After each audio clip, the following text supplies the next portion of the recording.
Good evening everyone. मैं Abhishek Singh international forum for promoting homeopathy के हिंदी सत्र पर आप सभी का हार्दिक स्वागत करता हूं।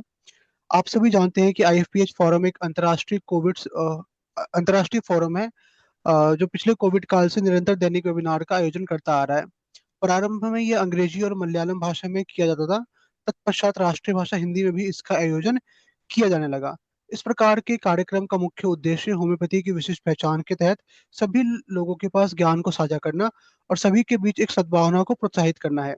आइए आज की इस बैठक को प्रारंभ करने से पहले हम 1 मिनट का मौन रखें और ईश्वर से मार्गदर्शन प्राप्त करें।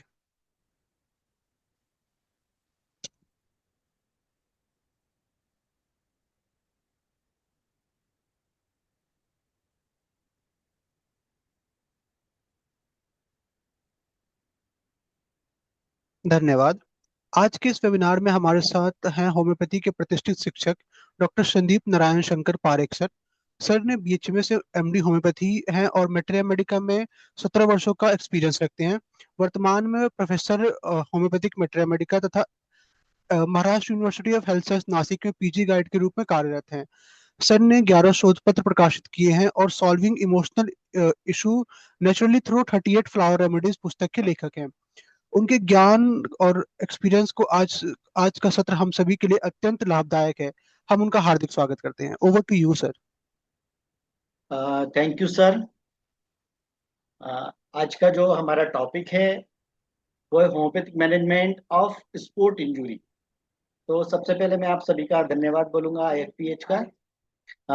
मेरी आवाज़ क्लियर है सर? यस सर, आवाज क्लियर है। ओके। तो good evening to one and all. आज का जो टॉपिक है वो homeopathic management of sport injury है। जनरली ये टॉपिक आज सेलेक्ट करने का उद्देश्य ये है कि डे टू डे प्रैक्टिस में अगर हम ये देखें तो हमको आज की डेट में सबसे ज्यादा सपोर्ट्स ऐसे लोगों का करना है जो बहुत ज्यादा पेन में है। तो आज का जो टॉपिक है उसमें मैं अपना ये शेयर करना चाहता हूँ कि स्पोर्ट्स इंजुरीज में होम्योपैथी कितनी कारगर है और हमें इसको और कितने अच्छे तरीके से स्टडी करके और अच्छे रिजल्ट लेने की हमको कोशिश करना चाहिए। तो एक बार फिर सबको गुड इवनिंग और आज हम अपना टॉपिक चालू करते हैं।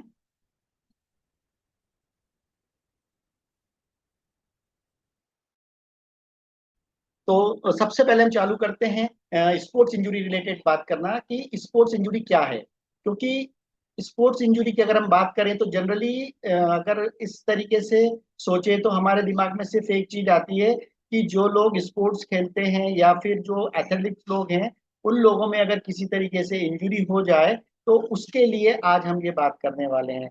लेकिन मैं ये क्लियर करना चाहता हूँ कि स्पोर्ट इंजरी जो है एक तरह की इंजरी है जो ऐसे लोगों में होती है जो नॉर्मली डे टू डे में अपनी एक्सरसाइज करें या फिजिकल एक्टिविटी करें या फिर एथलेटिक्स हों, स्पोर्ट्स खेलते हों। इनमें किसी भी तरीके की किसी भी इंसान को अगर चोट लगती है जिसकी वजह से उसकी डे टू लाइफ प्रैक्टिस में अगर कुछ प्रॉब्लम आती है तो वो सारी की सारी चीज जो है वो हमारे इस स्पोर्ट इंजरी के अंतर्गत आती है। तो मैं सबसे पहले ये बोलना चाहूंगा कि स्पोर्ट्स इंजरी सिर्फ खेलने वाले लोगों के लिए ही कारगर नहीं है। डे टू डे लाइफ में एक्सरसाइज अभी देखिए, अगर अभी हम बहुत नॉर्मल से देखते हैं एक प्यारा सा केस मैंने कुछ दिन पहले देखा। एक 75 के आसपास ईयर लेडी थी, वेट बहुत ज्यादा हो रहा था। घर वालों ने या पड़ोस ने बोला, रिपोर्ट बहुत बड़ी थी तो उन लोगों को उनको बोला वॉकिंग करें। तो जैसे ही उनने first to second days walking करना चालू किया, इमीडिएटली उनके राइट लेग में बहुत ज्यादा करके स्वेलिंग आ गई और चलने में उनको बहुत ज्यादा तकलीफ होने लगी। जब डॉक्टर को दिखाया तो ऐसा कुछ भी महसूस नहीं हो रहा था कि उनको फ्रैक्चर है या कुछ है। एमआरआई करने के बाद उनको पता चला कि यहाँ पे हेयरलाइन फ्रैक्चर है और कुछ समय बाद चलते चलते उनकी फीमर ब्रेक हुई और वो एम्बोलिज्म के कारण हॉस्पिटल में एडमिट हुई और अंत में उनकी डेथ हो गई। तो ये सबसे ज्यादा सोचना जरूरी है कि हमको इन केसेस को कैसे मैनेज करना है। तो सेकंड जो इम्पोर्टेंट चीज है वो कॉमन कॉज है कि स्पोर्ट्स इंजरी या किसी भी तरह की इंजरी होने का कारण क्या है। तो सबसे पहला कारण है ओवर यूज होना। किसी भी मसल्स का, बोन्स का या किसी भी एक्टिविटीज करने का अगर हम लगातार कंटिन्यू अगर हम वर्क कर रहे हैं जिसकी वजह से स्ट्रेस पड़ रहा है बॉडी के अंदर, और उसकी वजह से अगर डैमेज होता है तो इस तरह के जो कॉमन कॉज है वो इंजुरीज के अंदर आते हैं। ट्रॉमा, किसी चीज से ब्लंट ऑब्जेक्ट से अगर इंजुरी हो गई है, सपोज करो हम वॉलीबॉल खेल रहे हैं या फिर हम हॉकी खेल रहे हैं, इसमें अगर किसी तरह का ट्रॉमा हो जाए तो इस तरह की इंजुरी इसके अंदर आती हैं। इम्प्रॉपर ट्रेनिंग, अभी बहुत से यंग लोगों को ऐसा महसूस होता है कि हमको बॉडी बनाना चाहिए, और वो एक ऐसे ही किसी भी जगह चले जाते हैं और स्टार्टिंग से अपने हिसाब से वो वेट लिफ्टिंग वगैरह करने लगते हैं, तो उसकी वजह से जो उनको प्रॉब्लम आती है, इस तरह के बहुत सारे केसेस होते हैं। कुछ लोग अभी जैसे कि आपने देखा होगा कि रनिंग्स के मैराथन्स बहुत सारे चालू हो गए हैं।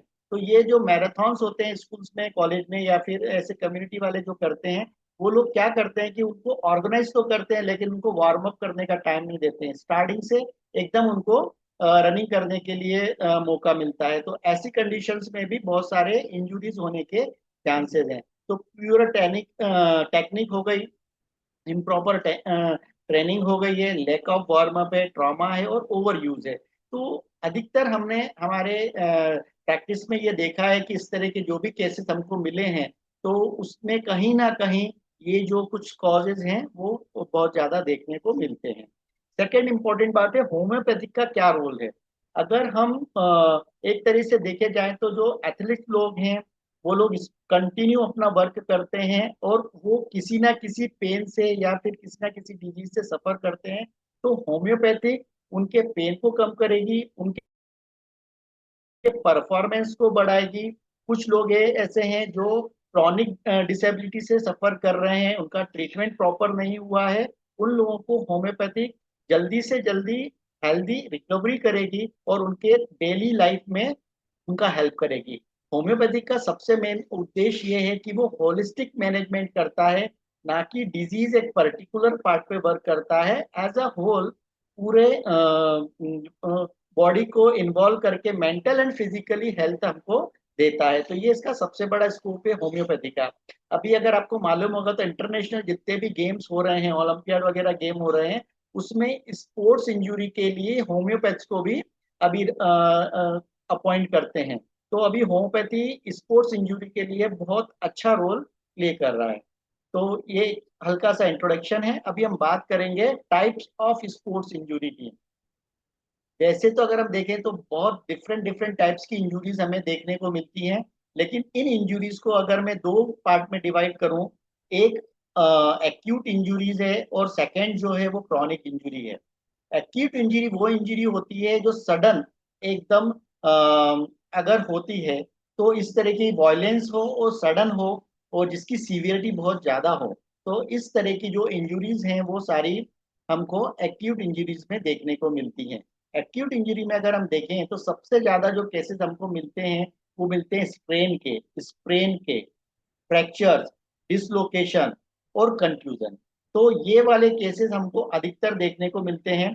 पैर मुड़ गया, खेलते खेलते फ्रैक्चर हो गया, कुछ वॉलीबॉल वगैरह खेल रहे थे, कुछ लिफ्टिंग कर रहे थे तो शोल्डर डिसलोकेट हो गया।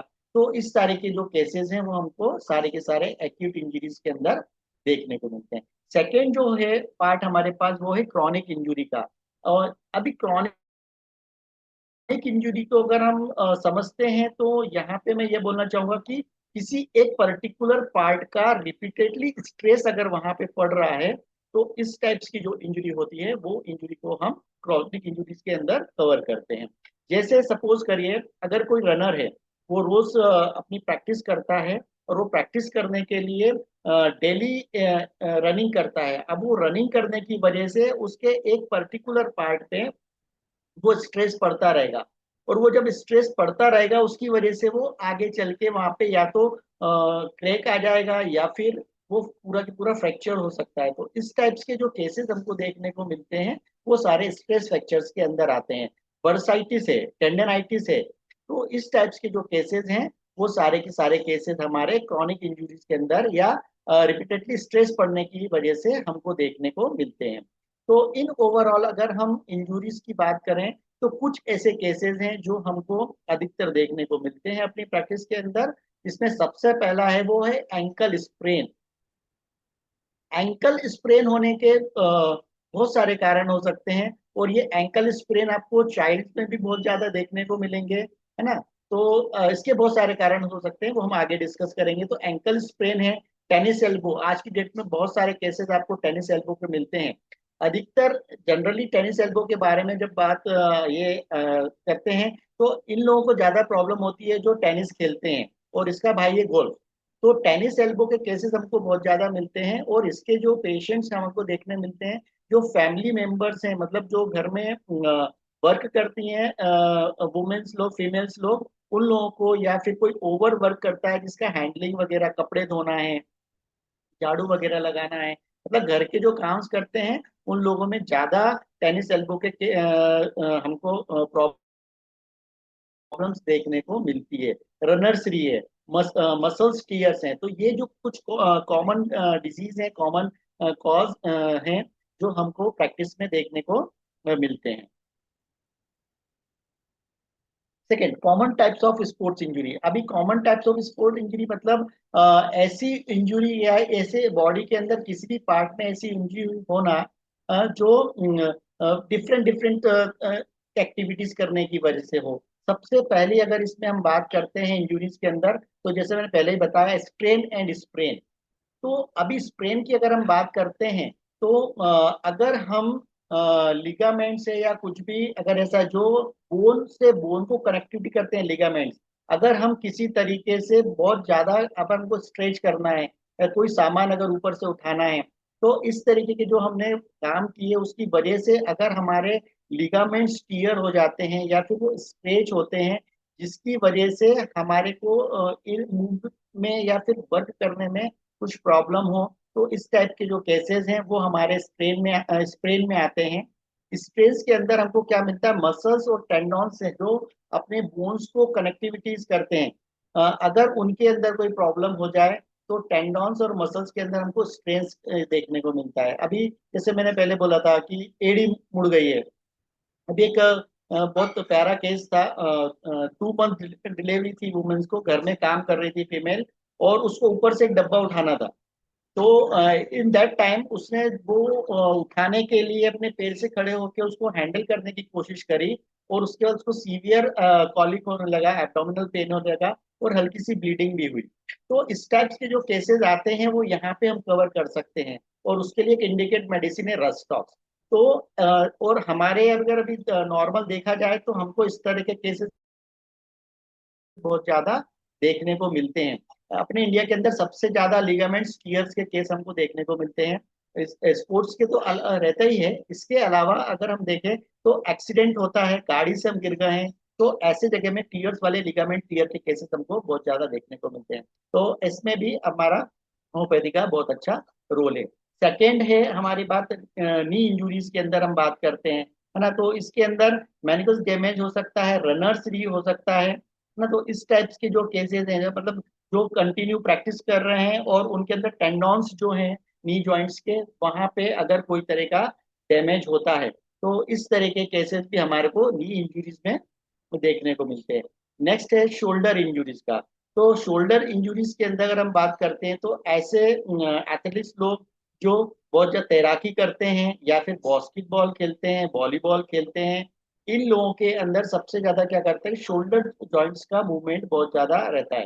तो जब वो अपने हाथ को या फिर इस तरह की एक्टिविटीज करते हैं, तो उसकी वजह से जो शोल्डर से वो डिसलोकेशन होने के चांसेस ज्यादा रहते हैं। और ऐसे भी बहुत सारे लोग देखे गए हैं जो डेली अपने इसमें ब्लाउज पहनना है या शर्ट पहनना है, ऐसी कंडीशंस में भी हमको यहाँ पे देखने को मिलता है। तो यहाँ पे हमको शोल्डर्स इंजरीज के केसेस, इस टाइप के केसेस में बहुत ज्यादा देखने को मिलते हैं। नेक्स्ट हमारे पास होता है फ्रैक्चर एंड डिसलोकेशन। अभी फ्रैक्चर्स के अंदर सबसे ज्यादा जो केसेस हैं वो फ्रैक्चर के हमको मिलते हैं। और फ्रैक्चर्स में भी हर एक अलग अलग बोन्स के अलग बहुत सारे फ्रैक्चर्स मिलते हैं। तो फ्रैक्चर्स और डिसलोकेशन, डिसलोकेशन में अगर हमारा बॉल सॉकेट्स है, जैसे हमारा शोल्डर जॉइंट्स है, अगर शोल्डर जॉइंट्स पूरी तरीके से अपने वहां से कनेक्टिविटी वहां से हट जाएगा, तो इस तरह के जो केसेस हैं वहां पे हम इसको डिसलोकेशन बोल सकते हैं। और कहीं कहीं पे वो डिसलोकेशन मतलब पूरा ना होके हल्का सा जुड़ा रहेगा, ऐसे भी केसेस हमको यहाँ पे देखने को मिलते हैं। नेक्स्ट है over use injury. Over use injury में जैसे मैंने बताया अभी आपको, टेनिस एल्बो है, इसका एक बहुत अच्छा उदाहरण है। बोन स्प्लिंट है और स्ट्रेस फ्रैक्चर है। शिन बोन के अंदर अगर आपको रनर्स लोगों को देखेंगे तो शिन बोन के अंदर आपको फ्रैक्चर देखने को मिलेंगे। टेनिस एल्बो ओवर यूज अगर उन्होंने किया है, जैसे घर का काम While लगातार कर using, no, रहा no, है। no, while using app. Hello, yes sir. Hello. Yes. Sir ये, एक मिनट आप कंटिन्यू करिए, कोई कुछ ओके। टेक्निकल एरर आया है शायद। हाँ। ओवर यूज इंजुरीज है, अगर हम कंटिन्यू अगर एक पर्टिकुलर पार्ट पे स्ट्रेस अगर हमको पड़ रहा है, उसकी वजह से अगर फ्रैक्चर्स होंगे या स्प्रिंट्स हो जाता है, इस तरह के सिन बोन्स के हैं, तो ऐसी वाली इंजुरी जो है वो ओवर यूज इंजुरी आती है। नेक्स्ट इंजुरी जो है वो सीवियर इंजुरी है, कंकशंस। अगर हम देखेंगे तो किसी भी तरीके से ब्रेन इंजुरी अगर हमको मिलती है, अधिकतर छोटे बच्चों में या बड़ों में एक्सीडेंट के जो केसेस हैं, जो बाइसिकल वगैरह चलाते हैं, फ्रैक्चर और ब्रेन इंजरी के जो केसेस हमको देखने को मिलते हैं, वहां पे हमको ये कंकशन वाले देखने को मिलते हैं। या फिर कोई वॉयलेंट जर लग जाए, उसकी वजह से कंकशन हो जाए, तो कॉन्ट्रैक्ट, तो ये सारे जो हैं वो हमको कंकशन में दिखते हैं। तो ये कॉमन इंजुरी है जो हमको ज्यादा से ज्यादा देखने को मिलती है। अभी फ्रैक्चर्स के जैसे बारे में बोला, नेक स्ट्रेन है, नर्व इंजुरी है, लो बैक पेन है, साइटिका है, कॉलर कॉलर बोन का फ्रैक्चर है, शोल्डर जॉइंट्स पेन इंजुरीज है, रिब्स फ्रैक्चर है, एल्बो बर्साइटिस है, ह्यूमरस फ्रैक्चर है। ये वाले केसेस हमको बहुत ज्यादा देखने को मिलते हैं अपने प्रैक्टिस में। Wrist dislocation. अभी पैथोफिजियोलॉजी का इंजुरी के केसेस को हम समझते हैं पैथोफिजियोलॉजी के वे में। तो इंजुरी के अंदर अगर जो भी पार्ट है हमारा, वो पार्ट अगर डैमेज होता है, किसी भी टिश्यूज में अगर डैमेज होगा, वहां पे इन्फ्लामेटरी कंडीशंस आएगी, इन्फ्लामेशन होगा, पेन रहेगा, स्वेलिंग रहेगी, और उसके बाद हीलिंग प्रोसेस चालू हो जाती है। और जो इंजर्ड पार्ट है वहां पे इन्फ्लामेटरी के साइन भी हमको देखने को मिलेंगे, जैसे रेडनेस है, हीट है, स्वेलिंग है, पेन है, एंड लॉस ऑफ फंक्शन है। तो ये एक कॉमन फिजियोपैथोजेनेसिस है जो इंजुरी के केसेस में हमको देखने को मिलती है।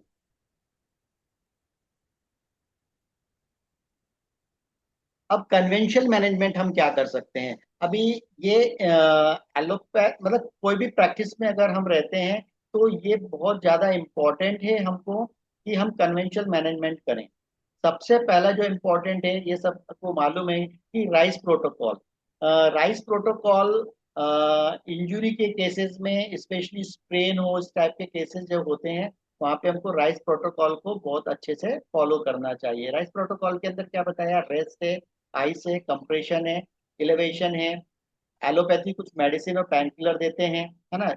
इसके कुछ लिमिटेशंस भी हैं एलोपैथी मेडिसिन के, कि वो सिम्टोमेटिक रिलीफ करता है सिर्फ, इसके कुछ साइड इफेक्ट हैं, और इसमें कोई इंडिविजुअलाइजेशन नहीं है। तो इन सब चीज से बचने के लिए हम होम्योपैथिक को प्रेफर कर सकते हैं। राइस प्रोटोकॉल को हम समझते हैं। अगर किसी भी तरह की इंजुरी हो, चाहे वो माइल्ड हो, चाहे वो मॉडरेट हो, एक्यूट इंजरी हो, ऐसी कंडीशन में हमको सबसे पहले क्या करना है? जो 24 से 40 आवर है, उस जगह पे हमको उसकी पेन को रिड्यूस करना है और स्वेलिंग को रिड्यूस करना है। तो सबसे जो प्राइम टाइम हमको मिलता है वो 24 से 40 आवर्स है। जैसे हमने देखा होगा, बहुत सारी हेड इंजरी होती है, तब भी हम बोलते हैं 48 आवर तक हमको देखना है। तो माइल्ड टू मॉडरेट इंजरी कोई सी भी हो, वहां पे हमको इस मेथड्स को फॉलो करना है। 24 to 40 आवर्स के अंदर हमको उसका पेन और स्वेलिंग को रिड्यूस करना। तो सबसे पहली इंपॉर्टेंट चीज है वो है रेस्ट। अगर स्पेसिफिक किसी भी जगह पे इंजुरी होती है, तो सबसे पहले हमको क्या करना है? उसकी एक्टिविटीज जो है, वो एक्टिविटीज को कम करना है। उसका जो वेट है इंजर्ड एरिया में, वो वेट कम से कम पड़े। सपोज करो अगर किसी को फ्रैक्चर हुआ है, तो हम कोशिश करें कि वो उसका मूवमेंट प्रॉपर नहीं हो और वो किसी तरीके से वेट वगैरह नहीं उठाए। तो ऐसी कंडीशन में सबसे पहले उसको प्रॉपरली रेस्ट की आवश्यकता है। तो राइस का सबसे पहला जो आर है वो है रेस्ट। सेकेंड है अप्लाई द आइस पैक। ये 15 to 20 मिनट तक कंटिन्यू जिस भी पार्ट में इंजरी हुई है वहां पे हमको आइस पैक को लगाना है, और 15 to 20 मिनट्स तक हमको वहां पे इसको अप्लाई करना है। लेकिन ध्यान ये रखना है कि जब हम आइस पैक लगाएंगे वो आइस पैक डायरेक्टली हम स्किन पे ना लगाएं, तो इस चीज का भी हमको ध्यान रखना है। नेक्स्ट है कंप्रेशन। जो भी इंजर्ड पार्ट हुआ है वहां पे हम एक इलास्टिक बैंडेज से उसको रैप करेंगे। वो बहुत ज्यादा टाइट ना हो, इसका हम ध्यान रखेंगे। इसका मेन उद्देश्य ये रहता है कि वो जो स्वेलिंग हुई है उसको कम से कम करेगा, स्वेलिंग करेगा। नेक्स्ट है इलिवेशन करना, मतलब जो इंजर्ड पार्ट हुआ है उस पार्ट को हम ऊपर थोड़ा सा हार्ट लेवल जो है उससे ऊपर रखेंगे, ताकि उसकी स्वेलिंग है या फिर अगर ब्लीडिंग वगैरह हो रही है तो ब्लीडिंग वगैरह ज्यादा प्रॉपर नहीं हो। और कंप्रेशन में भी ये बैंडेज हम करेंगे तो ब्लीडिंग वगैरह जो है वो ब्लीडिंग जो है हमारी वो कम हो जाएगी। तो ये जो है वो राइस प्रोटोकॉल है। अभी हमको मेडिकल अटेंशन क्या देना है जब हमारे पास कोई ऐसा केस आता है जो इंजर्ड है। तो सबसे पहले हमको उसकी पेन की सीवियरिटी को देखना है कि पेन की सीवियरिटी क्या है, स्वेलिंग कितनी है, ब्रूजिंग कितनी है। तो ये जो है उसकी सीवियरिटी को हमको बता देगा कि केस का एग्जैक्ट अभी हमको किस तरीके से इसको हैंडल करना चाहिए। तो पेन को हम ध्यान रखें, स्वेलिंग को करें और ब्रूज को ध्यान रखें।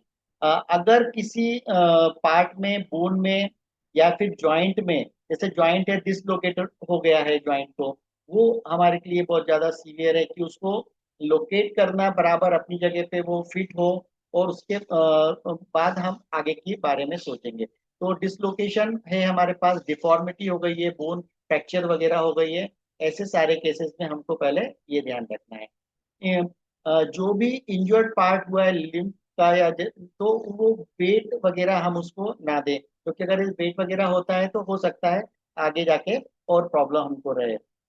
अगर कोई पार्ट है, सपोज करो कोई चलते चलते स्लिप हो गया है और वो बैक पे गिरा है, तो वो बैक पे गिरने के बाद उसके पैर के अंदर या बॉडी के किसी पर्टिकुलर पार्ट के अंदर नमनेस और टिंगलिंग फीलिंग हो रही है। तो ऐसी जब फीलिंग्स होती है तो ये थोड़ा सा कहीं ना कहीं नर्व इंजरी की वजह से हो सकता है। तो ऐसे जो केसेस रहेंगे उसको भी बहुत अच्छे से, रोड साइड एक्सीडेंट वगैरह अगर होता है तो ऐसे केसेस वहाँ पे मिल रहे हैं, या फिर कोई नर्व इन्वॉल्वमेंट अगर हो रहा है तो ऐसे केसेस हमको वहाँ मिलते हैं। तो हमको नर्वनेस और टिंगलिंग वाले केसेस हैं उसको भी थोड़ा ज्यादा अटेंशन देना है। नेक्स्ट है कोई इन्फेक्शन वगैरह हुआ है सपोज, या फीवर वगैरह आ रहा है। बहुत सारे केसेस ऐसे हमने देखे हैं केस के अंदर कि वो रोड साइड एक्सीडेंट हुआ, इंजरी हो गई, वो हर हल्की सी नॉर्मल वे में लेते हैं, लेकिन 24 आवर्स के अंदर अंदर उनको हाई ग्रेड फीवर आ जाता है। वॉमिटिंग नहीं हुई है लेकिन फीवर आ गया है, और आगे चल के वो डेंजरस हो सकते हैं। तो ऐसे केसेस को भी हमको मोर अटेंशन देना चाहिए जिसके अंदर इन्फेक्शन हो या फीवर लाइक सिम्टम्स हो। तो ठीक है, सिम्टम्स कंकशन हो, तो ऐसा अगर हेड इंजरी का कोई केस आ रहा है या फिर कोई केस आ रहा है जिसमें पेशेंट को कंफ्यूजन हो या सीवियर हेडेक हो, तो वॉमिटिंग के साथ साथ अगर कंफ्यूजन भी पेशेंट को आ रहा है और सीवियर हेडेक है, तो ऐसे केसेस में भी हमको थोड़ा सा पेशेंट को अटेंडेंस देना चाहिए। तो क्लिनिक बेस पे तो नहीं, हो सके हमको हॉस्पिटल शिफ्ट करने की इनको जरूरत पड़ेगी। अभी होम्योपैथिक अप्रोच की हम बात करेंगे।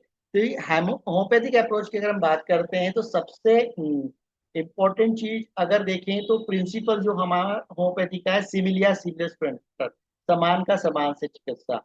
और सेकंड है इंडिविजुअलाइजेशन। जो सपोज करो अगर स्प्रेन का कोई केस आया है, स्प्रेन उसको हुआ है, तो सारे स्प्रेन के केस में जैसे अगर हम सोचें कि हम सबको आर्निका दे दें या रस्टॉक्स दे दें, तो ये जरूरी नहीं है। एक इंडिविजुअल केस के अंदर जैसे सपोज करो किसी को टॉर्न हुआ है और उसके पेन में कोल्ड एप्लीकेशन से उसको बेटर लगता है, तो ऐसी कंडीशन में उसके लिए एक इंडिविजुअल मेडिसिन होगी। तो हर एक इंसान अपने आप में यूनिक है और उसका हमको ध्यान रखना है। तो इंडिविजुअलाइजेशन बहुत ज्यादा इंपॉर्टेंट है होम्योपैथिक में।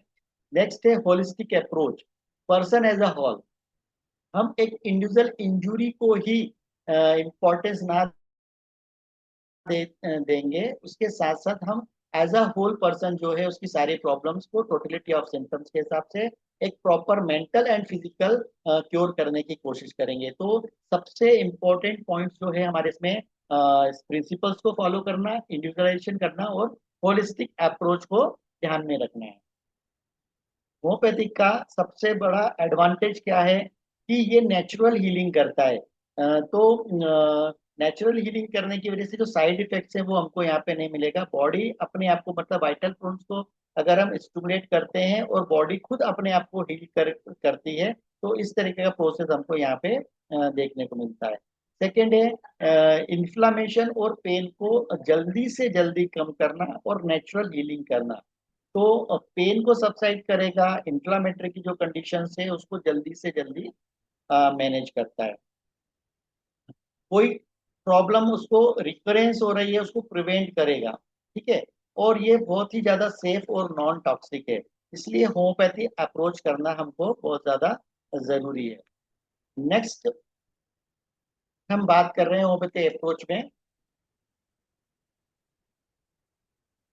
तो यहाँ पे अगर हम होम्योपैथी अप्रोच की बात करें उसके पहले मैं डॉक्टर हैनीमैन का एक कंसेप्ट मुझे अभी याद आ रहा है, तो मैं वो शेयर करूंगा कि डॉक्टर हैनीमैन ने अपने फिफ्थ एडिशन में एफोरिज्म 186 के बारे में इंजरी से रिलेटेड कुछ कहा है, और वैसा ही डॉक्टर कैंट ने भी उनका सपोर्ट किया है। तो डॉक्टर हैनीमैन का कहना क्या है कि अगर कोई ऐसा इंजरी का केसेस आता है तो उसमें हमको मैकेनिकल सपोर्ट तो करना ही है। जैसे सपोज करो अगर किसी का फ्रैक्चर हो गया है, तो फ्रैक्चर में उसको डिसलोकेटेड हो गया है तो वहां पे हमको प्लास्टर तो करना ही करना है। साथ में हमको इंटरनल मेडिसिन भी उस पेशेंट को देना है, ताकि वो प्रॉपर हीलिंग कर सके और उसका पेन जो है सो सबसाइड हो। तो बैंडेज करना, प्लास्टर करना, ये सब चीज तो जरूरी है, मैकेनिकल जरूरी भी है, साथ में आपको इंटरनल मेडिसिन भी देके उसके पेन को और उसकी बीमारी को सबसाइड करने की बहुत ज्यादा आवश्यकता है। सेकंड, केंट सर ने भी हैनीमैन सर को फॉलो किया और उन्होंने भी इसको प्रमोट करते हुए इम्पोर्टेंस दी है, लेकिन साथ में उन्होंने मेंटल जनरल और फिजिकल जनरल सिम्टम्स को भी बहुत ज्यादा इम्पोर्टेंस दिया है। सपोज करो अगर कोई पेशेंट को इंजरी हुई है तो वो फिजिकल लेवल में तो पेनफुल कंडीशन में है, तो टोटलिटी करते समय उनको मेंटल सिम्टम्स को भी, जो शॉक की कंडीशन है, जैसे कि सपोज करो कोई एथलेटिक्स है, वो इंजर्ड हुआ है तो उसको अगला जो अपना परफॉर्मेंस करना है या फिर उसकी फैमिलीज के फ्यूचर्स के जो प्रॉब्लम है वो भी उसको कहीं ना कहीं इन्वॉल्व करते हैं। तो इस तरीके से हम उनको ट्रीट करें कि उनकी फिजिकल प्रॉब्लम भी कम हो और मेंटल लेवल की भी जो प्रॉब्लम्स हैं वो भी साथ में हेल्प करें। तो ये दो चीज हैं पाइनर्स की हमारी, जो हम स्पोर्ट इंजरी में यूज कर सकते हैं। नेक्स्ट है एक और पाइनर्स हैं जिन्होंने इसको इंजरी से रिलेटेड ये कहा है कि हम मेडिसिन को इंटरनली तो यूज करते ही हैं, अगर हम चाहें ऐसे केसेस में जहाँ पे इंजरी हो रही है तो एक्सटर्नल के साथ साथ इंटरनल के साथ साथ हम उनको एक्सटर्नल मेडिसिन भी अप्लाई कर सकते हैं। वो मेडिसिन जो है उनके पेन को रिड्यूस करेगी और हीलिंग करने में भी हेल्प करेगी। सपोज करो अगर किसी को क्लीन कट वुंड हो गया है, सर्जिकल वुंड हुआ है, ब्लीडिंग हो रही है, डिसकंटिन्यूटी आ गई है, ऐसे कंडीशन में हम आप उनको कैलेंडुला खाने को तो दे रहे हैं, लेकिन साथ में हम कैलेंडुला को अगर एप्लीकेशन भी करते हैं, अप्लाई भी करते हैं, तो वो उस वुंड को बहुत जल्दी से हीलिंग करेगा, प्रमोट करेगा और वो जल्दी क्योर हो सकते हैं। तो ये तीन माइनर्स हैं जिनके बारे में मैं स्पोर्ट्स इंजरी रिलेटेड कुछ उनके पॉइंट्स मैंने शेयर किया। अभी होम्योपैथिक मैनेजमेंट की हम बात करें तो ये क्या करेगा, होम्योपैथिक जो मेडिसिन है वो जल्दी से जल्दी हमारे पेन को रिड्यूस करेगा, इन्फ्लामेशन को मैनेज करेगा और नेचुरली जो इसके सिम्टम्स हैं उनको नेचुरली हील करने में मदद करेगा। तो ये इसका सबसे पहला इंपॉर्टेंट पॉइंट है। सेकेंड है हॉलिस्टिक अप्रोच करते हैं स्पोर्ट इंजरी के अंदर उसको रिकवरी करने के लिए। तो जो पर्सन एज ए होल, जैसे मैंने बोला है, तो फिजिकल सिम्टम्स को ना ही इम्पोर्टेंट देते हुए पर्सन एज ए होल को कंसेप्ट को हम यहाँ फॉलो करेंगे और उसको होलिस्टिक अप्रोच से क्योर करने के लिए हम कोशिश करेंगे। यहाँ पे जो इंजुरी हुई है, लोकलाइज्ड टिश्यू डैमेज हुआ है, तो वो लोकलाइज को ना इम्पोर्टेंट देते हुए इमोशनली जो उसको सिम्टम्स आएंगे वो भी टोटलिटी लेके हम उसको एक इंडिविजुअल कॉन्स्टिट्यूशनल मेडिसिन देंगे ताकि वो प्रॉपर हील हो सके। सेकेंड, होम्योपैथी रिकवरी प्रोसेस करेगी। Homeopathy aligns with the natural stage of the tissue heal. जो टिश्यूज हैं जैसे कि बर्साइटिस हो गया है, या फिर लिगामेंट्स टीयर्स हो गए हैं। तो अच्छा, लिगामेंट्स टीयर्स की अगर हम बात करते हैं तो ये केसेस हमको देखने को मिलते हैं। तो यहाँ पे हमको तीन चीज को बहुत ध्यान रखना है कि ग्रेड कौन सा है, first grade, second grade and third grade. तो जो टीयर्स हैं, लिगामेंट्स टीयर्स हैं, इस टाइप के जो केसेस हैं, अगर हम उनको थोड़ा सा देखेंगे तो एमआरआई वगैरह में हमको ये बहुत अच्छे से क्लियर हो जाएगा। तो जो थर्ड ग्रेड के हमको टीयर मिलते हैं, तो थर्ड ग्रेड्स में जो टीयर्स मिलेंगे वो सर्जिकल ही वर्क उसमें बहुत अच्छा करेगा, लेकिन फर्स्ट एंड सेकंड ग्रेड के अंदर हम होम्योपैथिक अप्रोच बहुत अच्छे से कर सकते हैं। तो ऐसे कंडीशन में टिश्यू हीलिंग के अंदर इन्फ्लामेशन, रिपेयरिंग एंड और इस सब को बहुत अच्छे से क्योर करती है होम्योपैथी। नेक्स्ट है कुछ इंपॉर्टेंट मेडिसिन की हम बात करेंगे जो हमको इन सब केसेस में देखने के लिए मिलती है। तो जैसे कि सबसे पहले हमने कहा है आर्निका मोंटाना के बारे में। तो arnica Montana is a king of trauma. किसी भी तरह का ट्रॉमा हो, किसी तरह की इंजरी हो, तो सबसे पहले जो है वो आर्निका ही याद आती है। तो आर्निका के बारे में बहुत बार ऐसा हुआ है जब आर्निका फ्रिक्वेंटली यूज की गई है और इसके बहुत अच्छे रिजल्ट्स मिले हैं। तो सबसे पहली इंपॉर्टेंट रेमेडी है आर्निका मोंटाना। किसी भी तरह का ट्रॉमा हो, सॉफ्ट टिश्यू डैमेज हो, ब्रूइज्ड हो, शॉक हो, ऐसी सारी कंडीशंस के अंदर हम आर्निका को यूज करते हैं। सबसे इंपॉर्टेंट चीज इसके अंदर है पेन, सोरनेस, ब्रूइज्ड फीलिंग। जैसे आप सबको मालूम है कि बहुत कैरेक्टरिस्टिक सिम्टम्स है आर्निका का, sore lame, bruised feeling as a beaten, and the injury is caused by blunt object से। अगर जो इंजुरी हुई है वो मुक्का मार या कुछ ब्लंट ऑब्जेक्ट से हुई है, ऐसी इंजुरी के अंदर आर्निका का बहुत अच्छा रोल है। एक्चुअली में आर्निका को अगर हम समझें तो आर्निका का जो मेन एक्शन है ये क्या करता है, एक्स्ट्रावेजेशन ऑफ ब्लड। इसका जो मेन एक्शन है ये कैपिलरीज पे करता है, ब्लड्स पे करता है, वहां पे इसका मेन एक्शन है। तो जब भी कोई चोट लगेगी, ट्रॉमा होगा, ब्रूइज होगा, तो ऐसी कंडीशन में क्या होगा, इकाइमोसिस हो जाएगी, एक्स्ट्रावेजेशन ऑफ ब्लड हो जाएगा, और ये वहां पे जाके उस ब्लड्स को एब्जॉर्ब करके उसको हील करने का काम करेगी। तो ये आर्निका मोंटाना का सबसे प्यारा और बहुत अच्छा रोल है। तो एनी टाइप ऑफ इंजुरी यहाँ पे एक्स्ट्रावेजेशन हो, है ना, ब्लूज डिस्कलरेशन हो गया हो, ब्रूइज हो और सीवियर पेन हो। मसल्स में भी बहुत ज्यादा सीवियर पेन है। कई कोई हमने देखा है कि किसी ने ओवर वर्क कर लिया है, वो लेबर लोग भी बहुत ऐसे हैं, या वेट लिफ्टिंग बहुत ज्यादा हमने कर लिया है, उसकी वजह से अगर बॉडी के अंदर बहुत ज्यादा सोरनेस हो, पेन हो, ओवर यूज के जितने भी केसेस आते हैं और ब्लंट ट्रोमा से जो भी इंजरी होती है, वहां पे आर्निका मोंटाना का बहुत जबरदस्त रोल है। इसके अंदर एक मेंटल एक बहुत इंपॉर्टेंट चीज है जो ट्रॉमा के अंदर हमको देखने को मिलता है, फीयर टू बी टच। मतलब जो इंजर्ड पार्ट है वो बहुत ज्यादा सेंसिटिव रहता है उससे रिलेटेड, और उस पार्ट को टच नहीं करने देगा। और ये भी इसका एक बहुत अनकॉमन पिक्चर कैरेक्टरिस्टिक सिम्टम्स है। सेकेंड इंपॉर्टेंट चीज है आई एम फाइन एटीट्यूड। मतलब द पेशेंट आर इंजर्ड, उसके बाद भी inspired that he called I am fine, मुझे किसी की जरूरत नहीं है। ये मेंटल स्टेट आपको देखने को मिलेगी ट्रॉमा या हेड इंजरी केसेस केसेस हैं। या फिर कई बार ऐसा होता है हेड इंजरी में हमने देखा है कि इंज्योर्ड हो गया, जैसे मैंने बताया था कि केस था, फीवर आया। तो इस टाइप के जो केसेस हम रहते हैं वहां पे पेशेंट का सोचना ऐसा है कि वो पेन तो है उसको, लेकिन वो ये सोचेगा नहीं किसी की जरूरत नहीं है, इस टाइप का है। एक और इसमें बहुत कैरेक्टरिस्टिक सिम्टम्स है आर्निका मोंटाना का कि the patient ask answer correctly and completely then goes to delirium condition. ये भी इसका एक बहुत अच्छा कैरेक्टरिस्टिक सिम्टम्स है। तो ऐसी कंडीशन में आर्निका मोंटाना को इमिडिएटली यूज करते हैं ट्रॉमा के केस में। ये पेन को रिड्यूस करेगा और स्वेलिंग को रिड्यूस करेगा, तो बहुत अच्छी ड्रग है ये ट्रॉमा के लिए। सेकेंड ड्रग जो आती है वो है रस्टॉक्स।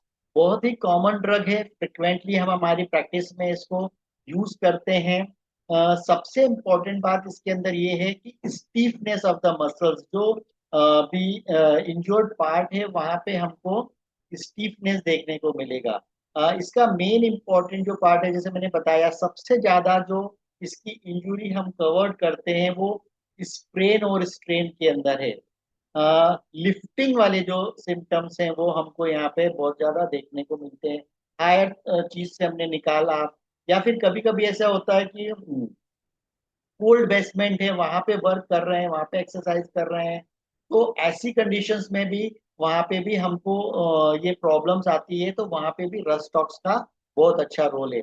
तो रस्टॉक्स भी जब हम प्रिस्क्राइब करेंगे तो वहां पे हमको मॉडलिटीज जो इसकी इंपॉर्टेंट है वो कंसिडर करना है। सेकंड, हमको स्टीफनेस को देखना है।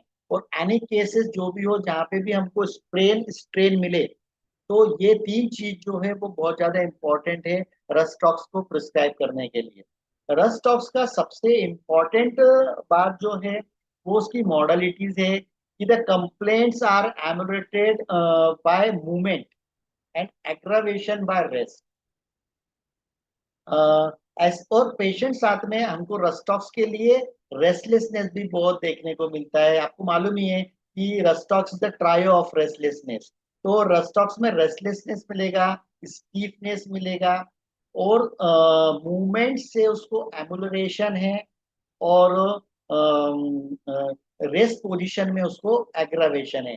तो 80% जो केसेस हैं हमारे स्ट्रेन और स्ट्रेन के, वो रस्टॉक्स जो है वो कवर कर लेता है। नेक्स्ट है ब्राइनिया। ब्राइनिया भी बहुत अच्छा रोल प्ले करती है इंजुरी के केसेस में। और ये ब्राइनिया और रस्टॉक्स अगर नॉर्मल हम हमारी प्रैक्टिस में देखें तो दोनों की दोनों ड्रग्स जो हैं वो बहुत ज्यादा यूज की जाती हैं। नॉर्मल तौर पे हम इन दोनों को आपस में बहन बोलते हैं। तो ब्राइनिया एल्बा जो है, सिर्फ इसमें इसकी मॉडलिटीज का जो है वो इम्पोर्टेंट है कि ब्राइनिया का पेशेंट कंप्लीट रेस्ट चाहेगा, इंजोर्ड पार्ट को मूवमेंट नहीं करेगा। अगर वो मूवमेंट करता है तो उसकी जो कंप्लेंट्स है वो एग्रावेशन होगी। तो it is just opposite of rhus tox. अगर ब्राइनिया की बात करें तो इंजुरी में इसका जो रोल है, अगर हम इसके फिजियोलॉजिकल एक्शन की तरफ हम अगर ब्राइनिया को देखते हैं, तो ब्राइनिया के अंदर हमको ये देखने को मिलता है कि इसका जो एक्शन है वो दो जगह पे बहुत इंपॉर्टेंट एक्शन है। एक तो है म्यूकस मेम्ब्रेन पे और दूसरा है सीरस मेम्ब्रेन पे। तो जो सीरस मेम्ब्रेन है, जो भी अपने बॉडी के ऑर्गन्स के ऊपर जो लेयर आ रही है, शीट है, इन सब पे ब्राइनिया का बहुत ज्यादा एक्शन होता है। तो ये जब साइनोवियल फ्लूइड, जो साइनोवियल मेम्ब्रेन है, या जो बोन के अंदर साइनोवियल शीट है, वहां पे जब जाके ब्राइनिया का हम एक्शन देखते हैं तो वहां पे हमको इफ्यूजन देखने को मिलता है। तो जॉइंट्स के अंदर अगर हमको इफ्यूजन मिले, कहीं भी ऑर्गन के अंदर हमको इफ्यूजन मिले, पेरोनाइटिस मिले, पानी भर गया है जॉइंट्स के अंदर, ऐसी वाली जब चीजें दिखते हैं, बहुत से लोग साइकिलिंग करते हैं, साइकिलिंग करने के बाद ओवर यूज हो जाता है और हमको देखने को मिलता है कि साइनोवियल फ्लूइड जो जॉइंट्स के अंदर है वो भर गया है। तो ऐसी कंडीशंस जब हमको देखने को मिलती है, तो ऐसी कंडीशन में ब्राइनिया का बहुत अच्छा रोल है। म्यूकस मेम्ब्रेन की अगर हम बात करें तो म्यूकस मेम्ब्रेन के अंदर ड्राइनेस इसके अंदर बहुत ज्यादा देखने को मिलता है। थ्रस्ट इसकी बहुत ज्यादा कैरेक्टरिस्टिक है। थ्रस्ट में large quantity of cold water, long interval है ना। तो ये चीज हमको मिलेगी। साथ में इसका फ्लूड्स वाले जो इफ्यूजन वाले केसेस है वो ब्राइनिया के हमको बहुत अच्छे से देखने को मिलते हैं। नेक्स्ट ड्रग जो है वो रूटा। रूटा भी प्रैक्टिस के अंदर बहुत ज्यादा यूज होती है। ये जो रूटा है, जनरली अगर हम इसको देखेंगे तो ये टेंडॉन्स है, लिगामेंट्स है। जैसे बुर्साइटिस का एक बहुत अच्छा केस था। एक फर्स्ट चाइल्ड हुआ एक फीमेल लेडी को, और वो अपने बेबी को हमेशा कैरी करती थी। कैरी करने के समय उसको बहुत ज्यादा थंब के साइड में सीवियर पेन रहने लगा। पेन भी इतना था कि उसको पेन किलर्स सजेस्ट किए गए, स्टेरॉइड सजेस्ट किए गए, क्योंकि बर्साइटिस टेंडनाइटिस का केस था। लेकिन बच्चे को फीड करवाती थी वो, इसलिए ज्यादा स्टेरॉइड वगैरह नहीं दे सकते थे। एक केस जब मेरे पास आया तो इसको मैंने रूटा दिया था। विद इन 7 डेज इसको 80% रिलीफ मिला था, क्योंकि ये डीप टिश्यूज है, टेंडॉन्स लिगामेंट्स के अंदर रूटा का बहुत अच्छा रोल है। तो रूटा और आर्निका ऐसे बुर्साइटिस टेंडनाइटिस वाले जो केसेस हैं उनके अंदर बहुत अच्छा रोल प्ले करती है। जनरली रूटा की अगर हम बात करें तो ये डीप टिश्यूज है, रिस्ट जॉइंट्स है। एक्चुअली में इसका जो मेन एक्शन है वो रिस्ट जॉइंट्स के अंदर है। तो जैसे हमने टेनिस एल्बो की भी बात करी थी, है ना, या फिर रनर्स नी है ना, लिगामेंट्स टियर हो गए, बुर्साइटिस है, टेंडनाइटिस है, जॉइंट्स के अंदर जहाँ पे भी हमको इस टाइप के केसेस मिलते हैं, जैसे आर्निका के अंदर सीवियर पेन है, वैसा रूटा के अंदर भी हमको सीवियर पेन मिलेगा। अच्छा, दूसरी चीज और मैं बहुत अच्छी बताता हूँ, मैंने शायद आगे शेयर नहीं करी है, कि जो पेरियोस्टियम होता है उसमें अगर इंजरी हो जाए, उसमें अगर बहुत ज्यादा पेन रहे, तो उसके लिए रूटा जबरदस्त ड्रग है ना। तो पेरियोस्टियम जो लेयर है, वो उनके ऊपर का जो कवर है, उसके अंदर इंजरी, उसके अंदर जो पेन है, वहां पे भी रूटा का बहुत अच्छा रोल है। तो ओवर यूज की वजह से अगर इंजरी होती है, टेनिस एल्बो होता है, डीप टिश्यूज इंजरी होती है, तो रिस्ट जॉइंट के अंदर हो रहा है, स्लिप डिस्क हो गई है, ऐसी जो इंजरीज हैं वहां पे भी हम रूटा का बहुत अच्छा रोल देखते हैं। नेक्स्ट ड्रग आती है हमारे लिए हाइपेरिकम। हाइपेरिकम जो है जनरली हम यूज करते हैं, हाइपेरिकम का बहुत अच्छा जो अगर एक्शन अगर हम देखते हैं, तो ऐसी जगह यहाँ पे सेंटेनाइन्स नर्व्स हो, यहाँ पे बहुत ज्यादा रिच नर्व्स हो, मतलब नर्व्स क्या एंडिंग, जैसे फिंगर्स वाला एज वाला जो एरिया हो गया है, या फिर जहाँ पे नर्व्स बहुत ज्यादा होती है, स्पाइनल कॉर्ड्स हो गई हैं, है ना। तो ऐसे वाले जो इंजुरीज होंगी जहाँ पे नर्व बहुत ज्यादा होगी ऐसे एरियाज में, ऐसे एरियाज के अंदर अगर कोई इंजुरी होती है, तो ऐसी इंजुरी में हाइपेरिकम का बहुत अच्छा रोल है। जैसे फिंगर्स हो गए, टोज हो गए, स्पाइन हो गए। और इसकी दूसरी इंपॉर्टेंट बात यह है कि इसकी जो इंजुरी होती है, वो जो इंजुरी है वो शार्प पॉइंटेड इंस्ट्रूमेंट से होती है। तो ऐसी कोई इंजुरी जो शार्प पॉइंट इंस्ट्रूमेंट से हुई हो, या फिर आपका स्पाइनल कॉर्ड के अंदर कोई इंजुरी हुई हो, हैवी लिफ्टिंग किया हो, अधिकतर ये वाले जो केसेस हाइपेरिकम के अंदर देखते हैं, आउट ऑफ प्रोपोर्शनल पेन रहता है इसके अंदर, क्रस्ट फिंगर रहती है। अभी एक केस मुझे याद आ रहा है हाइपेरिकम का, कि एक 52 ईयर्स मेल पेशेंट थे, एक शादी में गए, शादी में हैंड वॉश करने के लिए गए, वहां पे थोड़ी सी कीचड़ थी और वो स्लिप हो गए। स्लिप होने के बाद मतलब उनको ऐसा लगा कि मैंने हाथ टेक लिया है, मुझे ज्यादा इंजरी नहीं हुई है। लेकिन सेकेंड डे मॉर्निंग जब वो सवेरे उठे, तो उनके पैर में बहुत ज्यादा नमनेस फीलिंग होने लगी, और हैवीनेस, हेड में बहुत ज्यादा हैवीनेस फीलिंग हुआ। तुरंत डॉक्टर से कंसल्ट किया, एमआरआई किया, तो वहां पे उनके बहुत सारे चेंजेस देखने को मिले। ऐसी कंडीशंस में स्टार्टिंग में मैंने उनको हाइपेरिकम से चालू किया था, और उनको बहुत अच्छे रिजल्ट भी मुझे देखने को मिले। तो इन शॉर्ट अगर मैं हाइपेरिकम के बारे में बोलना चाहूंगा, तो नर्व से रिलेटेड, या फिर क्रस्ट फिंगर हो गई है, ऐसे जगह पे जहाँ नर्व बहुत ज्यादा इन्वॉल्वमेंट होती है, ऐसी जगह पे हाइपेरिकम का रोल बहुत अच्छा है। नेक्स्ट है सिम्फाइटम। सिम्फाइटम जनरली देखा जाए तो इसका मेन जो एक्शन है वो बोन्स पे बहुत ज्यादा है, नॉन यूनियन, माल यूनियन फ्रैक्चर्स, या फिर ऐसा कोई फ्रैक्चर्स हो गया है जो प्रॉपर हील नहीं हो रहा है, ओल्ड एज है, पेरियोस्टियम डैमेज हो गया है ना। तो ऐसी कंडीशंस में सिम्फाइटम का बहुत अच्छा रोल है। जनरली सिम्फाइटम नॉर्मल प्रैक्टिस के अंदर बोन हीलिंग के लिए यूज ही करते हैं ना। निट बोन भी इसको बोला जाता है। तो बोन इंजरी के लिए और पेरियोस्टियम में अगर इंजरी होती है तो ऐसी कंडीशन में सिम्फाइटम का बहुत अच्छा रोल है। नॉन यूनियन मॉल यूनियन है, अगर प्रॉपर बोन हील नहीं हो रही है, वहां पे कैलस फॉर्मेशन नहीं हो रहा है, ऐसी कंडीशंस में भी हम सिम्फाइटम को यूज करते हैं। कई बार ऐसा देखा गया है कि बोन कई बार ऐसा देखा गया है कि बोन प्रॉपर हील ही नहीं होती है, तो अगर हम सिम्फाइटम वहां पे यूज करते हैं तो सिम्फाइटम के बहुत अच्छे रिजल्ट हमको देखने को मिलते हैं। नेक्स्ट ड्रग है हमारे पास लीडम पाल।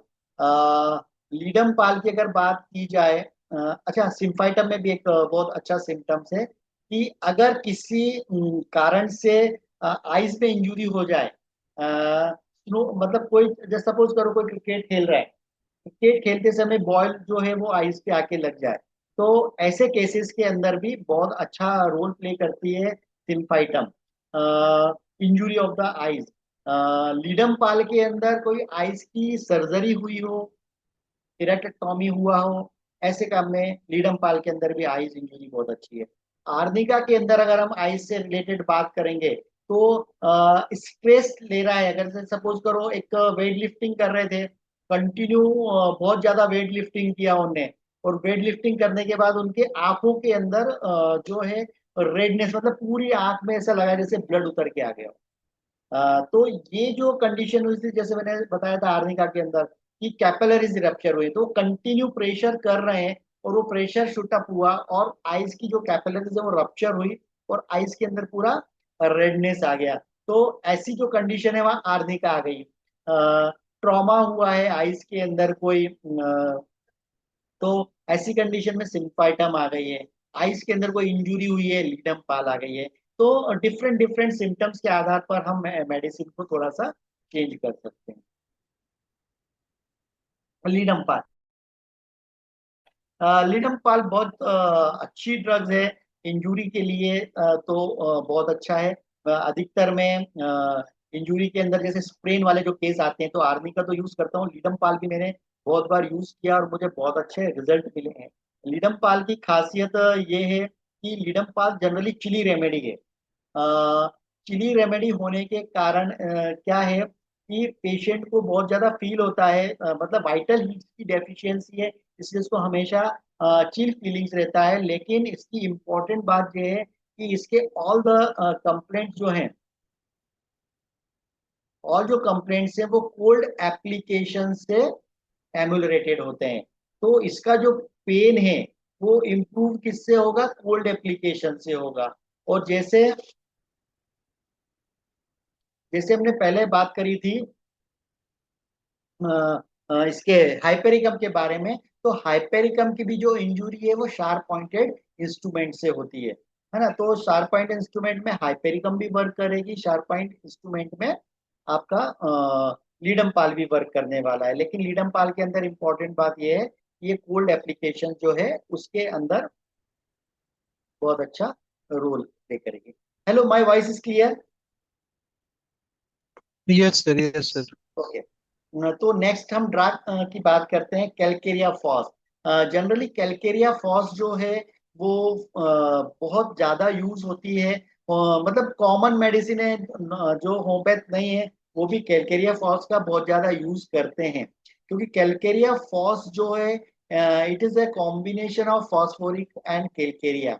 जनरली इसको अगर हम बोलेंगे तो उसको बोन सॉल्ट बोल सकते हैं कि calcarea phos is a bone salt. अगर ऐसा केसेस है जहां पे फ्रैक्चर हो गया है या कैल्शियम की डेफिशिएंसी, जैसे अभी फ्रैक्चर का केसेस है, अगर हम अदर पैथीज के अंदर जाएंगे तो वो कैल्शियम ही उनके पास एक सब्स्टिट्यूट रहता है। वैसे ही कैल्शियम की डेफिशिएंसी की अगर हम बात करते हैं तो कैलकेरिया फॉस जो वो कैल्शियम हमको देता है, वैसे ही कैलकेरिया फॉस भी बहुत अच्छा रोल प्ले करता है। इसमें सबसे इंपॉर्टेंट चीज क्या है कि उसकी हीलिंग जो है वो प्रॉपर नहीं हो रही, डिलेड हीलिंग हो गई है। कैल्शियम की डेफिशिएंसी होने की वजह से बोन में बहुत ज्यादा वीकनेस है। भी आजकल बहुत सारे ऐसे केसेस हमको मिल जाते हैं। अभी कुछ दिन पहले एक बच्चा था, 6-7 साल उम्र होगी उसकी। बच्चा बहुत एक्टिव है, डांस कुछ या फिर कुछ ना कुछ ट्विस्ट करना, कुछ ना कुछ करता है, मतलब उसका कुछ ना कुछ 1-2 दिन में उसका कुछ ना कुछ प्रॉब्लम लेके वो पेरेंट्स आते ही आते हैं। जब एलोपैथ को दिखाया तो उनने उसको बोला कि इसको विटामिन डी की डेफिशिएंसी है। उनने उसको एक नेनो जो आता है विटामिन डी का वो चालू किया, साथ में एक कैल्शियम भी चालू किया। जब उनने स्टार्टिंग किया इस मेडिसिन का, तो मेडिसिन लेने के बाद उसको कॉलिक होने लगा। कॉलिक भी इतना सीवियर होता था, क्योंकि मुझे ऐसा लगा कि कैल्शियम लेने के बाद उसको गैस्ट्रिक प्रॉब्लम होती होगी, एसिडिटी वगैरह बन रही होगी, उससे हो सकता है उसको प्रॉब्लम होती होगी। तो उसके पेरेंट्स उसको लेके आए। उसका जब एक्सरा देखा तो 1-2 फ्रैक्चर्स उसके पहले ही फिंगर्स में निकले हुए थे, उस समय वो टॉर्न केस लेके आई थी। तो ऐसी कंडीशन में उसको कैलकेरिया फॉस मैंने दिया। कैलकेरिया फॉस देखने के बाद उसकी हीलिंग बहुत प्रॉपर हुई है।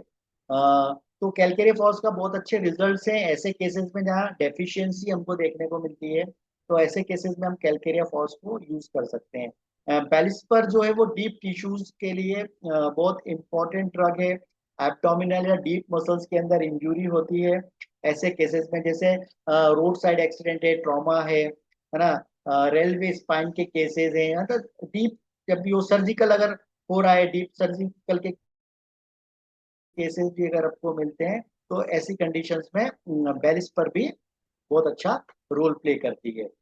नेक्स्ट है कैलकेरिया फ्लोर। कैलकेरिया फ्लोर का मैं अगर अपनी प्रैक्टिस में बोलूं तो जैसे मैं सिम्पाइटम और कैलकेरिया फॉस की बात करते हैं, वैसे ही कैलकेरिया फ्लोर को हाई पोटेंसी में मैंने कई बार यूज किया है। और कैलकेरिया फ्लोर में बहुत अच्छा कैलस फॉर्मेशन, जैसे सिम्फाइटम के अंदर हम बात करते हैं कि सिम्फाइटम बहुत अच्छा कैलस फॉर्मेशन करता है और बहुत जल्दी बोन को हील करता है। वैसे ही अगर फ्रैक्चर वाले केसेस की अगर मैं बात करूं, तो मुझे कैलकेरिया फ्लोर जो है बहुत ज्यादा पसंद है। अभी एथलेटिक्स में भी देखेगा तो सॉफ्टनेस ऑफ बोन हो गई है। एथेरोस मतलब इस टाइप के जो केस हैं, पोर्स आ गए हैं, ऐसे वाले जो केसेस हैं वहां पे कैलकेरिया फ्लोर है। लेकिन कैलकेरिया फ्लोर की बात जब करेंगे तो यहाँ पे जो, जैसे ब्राइनिया के अंदर भी हमने देखा था, कैलकेरिया फ्लोर के अंदर भी हार्डनेस आ जाती है, इंड्यूरेशन आ जाता है। तो ऐसे केसेस हैं वहां पे कैलकेरिया फ्लोर का। अभी एक केस और मेरे को याद आया, कैलकेरिया फ्लोर के अंदर जो वेन है, मतलब क्या बोलेंगे इसको, वेरिकोज वेन। वेरिकोज वेन के अंदर भी कैलकेरिया फ्लोर का बहुत अच्छा रोल है। मतलब अगर आप देखेंगे एथलीट से कंटिन्यू फ्लो जो है वो आ गया है, वेरिकोज वेन हो गए हैं, अल्सर्स फॉर्मेशन हो रहे हैं, तो कैलकेरिया फ्लोर क्या करेगा, उसकी इलास्टिसिटी पे बहुत जबरदस्त काम करने वाला है। तो ऐसे केसेस में कैलकेरिया फ्लोर का भी बहुत अच्छा रोल है।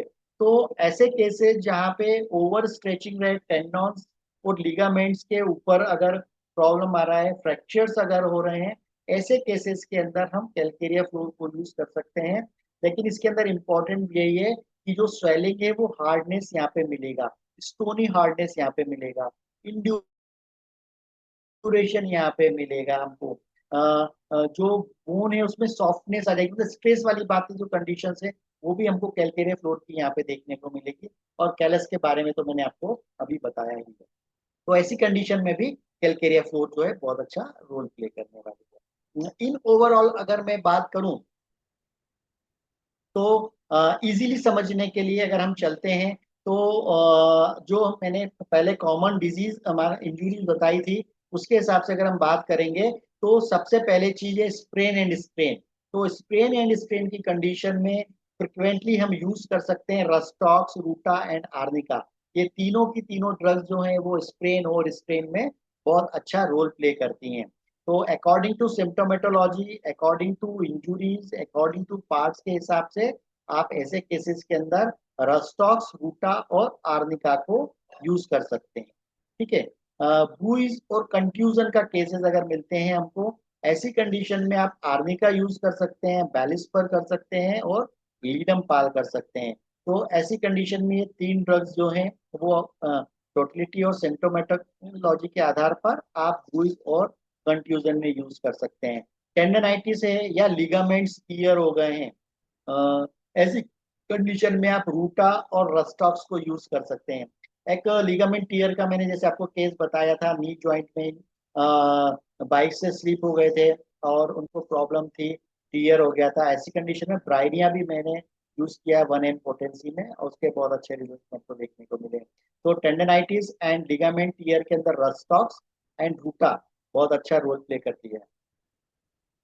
नेक्स्ट इंपॉर्टेंट है ब्लिस्टर्स के बारे में। अगर हम बात करेंगे तो ब्लिस्टर्स के ओपन वुंड्स वगैरह वाली जो इंजुरी है, ऐसी इंजुरीज में अगर ब्लिस्टर है, रिकरेंट बॉइल्स हो रहे हैं या कट इंजरी हो गई है, ऐसी कंडीशंस में कैलेंडुला और हाइपेरिकम ये बहुत अच्छा रोल प्ले करती है। मैं मेरी प्रैक्टिस में मैं आपको बता नहीं सकता हूँ कि अगर कट इंजरी हुई है या फिर एक केस में बताता हूँ कि एक विंडो में हाथ चला गया था एक का, और उसकी ऊपर की जो सुपरफिशियल लेयर है वो पूरी बैक साइड में चली गई थी।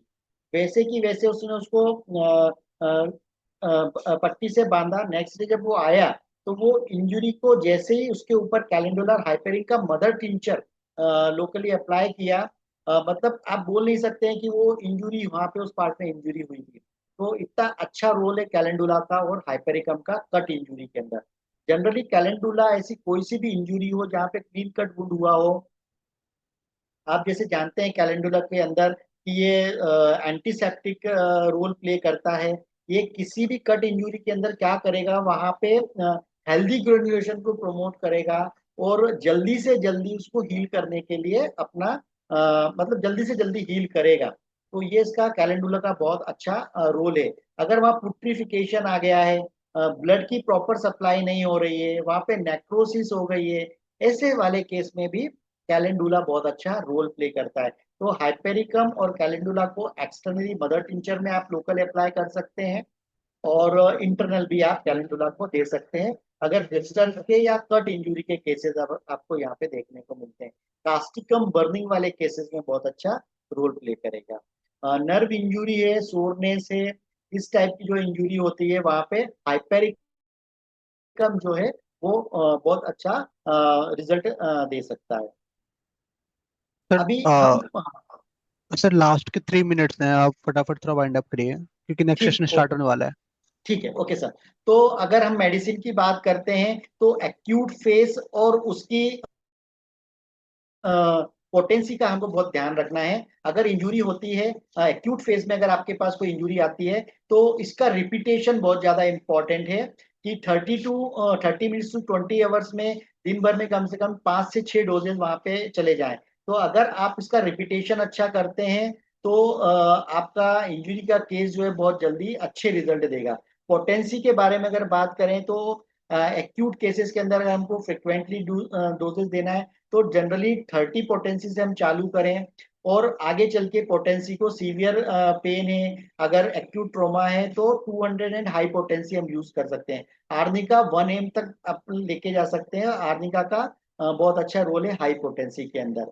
और जैसे मैंने आपको बताया ही है कि अगर इंजुरी होती है तो राइस को बहुत अच्छे से फॉलो करना है 24 to 40 आवर। अगर हम आई से रेस्ट है, एलिवेशन है, इन सब चीज का ध्यान रखेंगे तो हमको बहुत अच्छे रिजल्ट मिलेंगे। सपोर्ट के लिए हम फिजियोथेरेपी वगैरह ये सारी चीज, और न्यूट्रिशन का बहुत ज्यादा इम्पोर्टेंट रोल है।